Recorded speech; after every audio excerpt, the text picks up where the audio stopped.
नमस्कार मित्रांनो, आज मराठी पत्रकार दिन. आता या पत्रकार दिनानिमित्त कोणत्या पत्रकाराला शुभेच्छा द्यायच्या हाच सवाल आहे.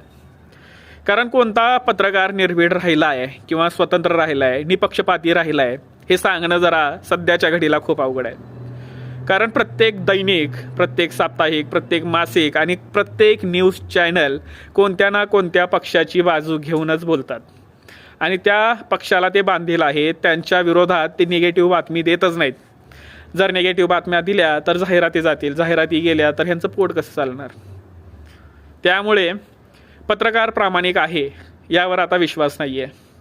दुसरी गोष्ट, जर तुम्ही म्हणत असाल की यूट्यूबवर जास्त भरोसा आहे, यूट्यूबचे जे पत्रकार आहेत ते निपक्षपातीपणाने बातम्या देतात, तर हे सर्रासपणे तुम्ही त्या खोट्याला बळी पडताय.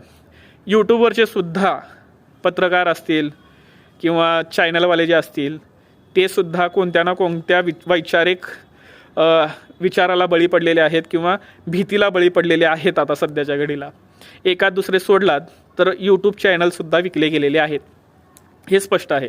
त्यामुळे या वेळेला किंवा इथून पुढे सुद्धा कोणत्याच पत्रकाराला पत्रकार दिनाच्या शुभेच्छा दिल्या जाणार नाहीत. तुम्हाला काय वाटतंय कमेंट्समध्ये नक्की सांगा.